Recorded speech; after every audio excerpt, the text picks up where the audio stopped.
मैंने अपना hair fall लगभग 10 साल पहले नोटिस किया था। थोड़ा थोड़ा बाल यहाँ से रिसीड होने स्टार्ट हो गए थे, थोड़ा थोड़ा गिरते रहे, कंघियों में आते रहे। मेरे बॉल्डनेस का मेन रीज़न जेनेटिक ही था।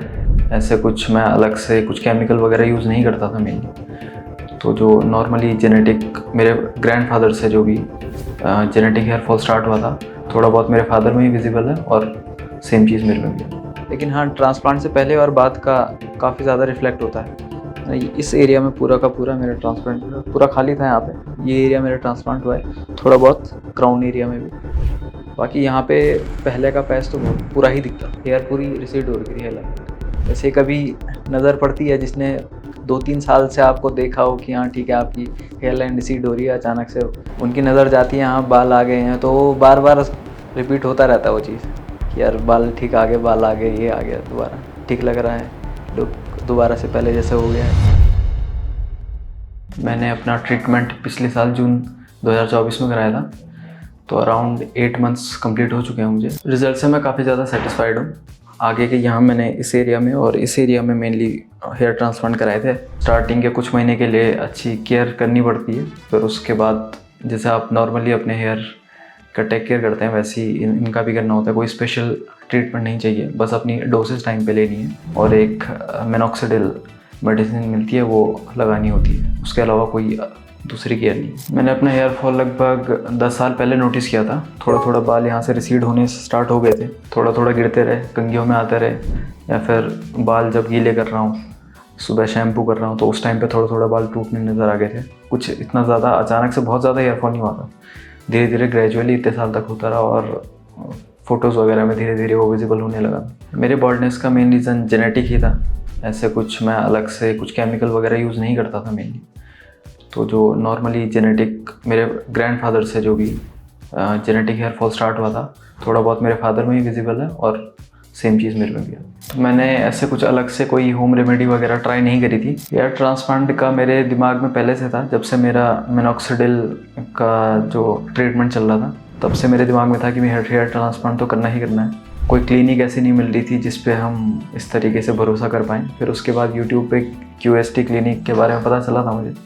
फिर उसके बाद देखा यहाँ किन लोगों ने पहले कराया है ट्रीटमेंट, फिर थोड़ा भरोसा बढ़ने लगा। फिर पास में ही था, मेरे घर के पास में था और एक हरिद्वार में क्लिनिक थी, तो थोड़ा पता भी किया कि यहाँ के रिज़ल्ट कैसे हैं।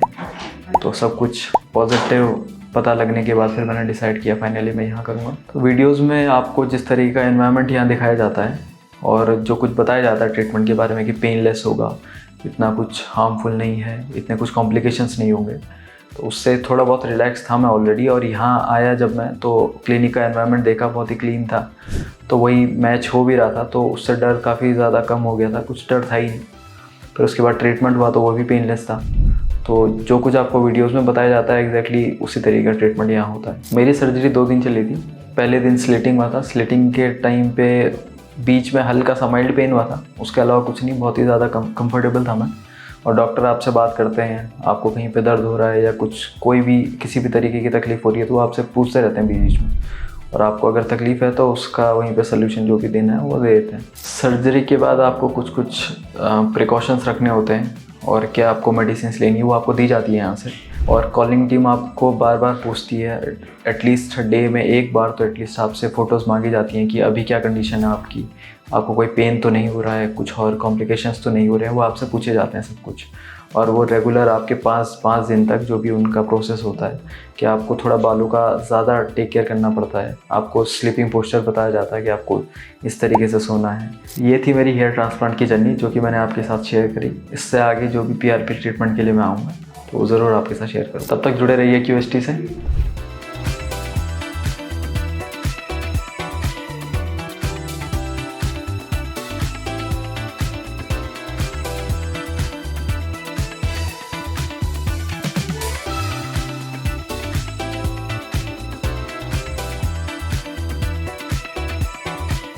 मेरा नाम अक्षय चौहान है। मेरा जो हेयर ट्रीटमेंट है, ट्रांसप्लांट है, वो हुआ था जून 2024 में और अभी मैं अपनी 3rd PRP के लिए आया।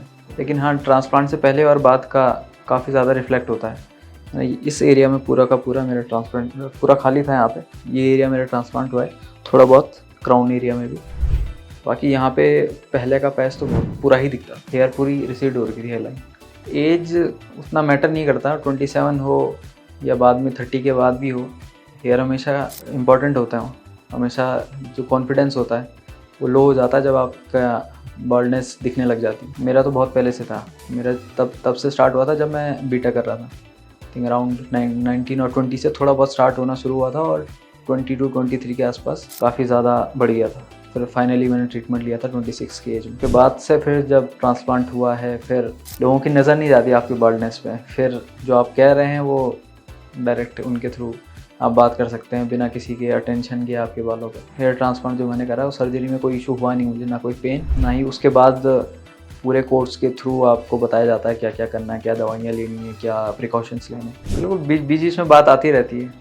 जैसे कभी नज़र पड़ती है जिसने 2-3 साल से आपको देखा हो कि हाँ ठीक है आपकी हेयर लाइन रिसीड हो रही है, अचानक से उनकी नज़र जाती है हाँ बाल आ गए हैं, तो बार बार रिपीट होता रहता है वो चीज़, यार बाल ठीक आ गए, बाल आ गए, ये आ गया, दोबारा ठीक लग रहा है, लुक दोबारा से पहले जैसे हो गया है। हाँ, इंटरव्यूज़ में कई बार ये चीज़ होता है कि आपके, क्योंकि लुक मैटर करते हैं उस टाइम पे जब इंटरव्यूज़ आप दे रहे होते हैं, तो एक उस टाइम पे भी मैटर करता है। और जब आप जॉब में भी चले गए, फिर आपके कलीग हैं, नए दोस्त बनाने हैं, उस टाइम पे अलग अलग कई आपको आधे लोग दिखेंगे जिसका बॉल्डनेस है, आधे दिखेंगे जिनके बाल ठीक हैं, तो आप ऑब्वियसली उस कैटेगरी में जाना चाहोगे जहाँ बॉल्डनेस नहीं है। स्टार्टिंग से जब मैं आया था तो स्टार्टिंग से ही काफ़ी स्टाफ बहुत ज़्यादा फ्रेंडली था, तो आपको हर स्टेप बताया जाता है, ये करना है वो करना है।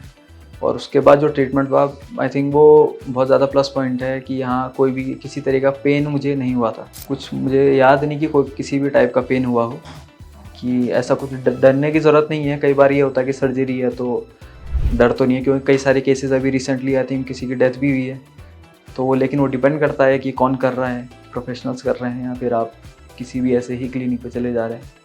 तो यहाँ काफ़ी प्रोफेशनलिज्म है, तो मैं रिकमेंड करूँगा हर किसी को यहाँ आके अपना कॉन्फिडेंस दोबारा से बूस्ट करें।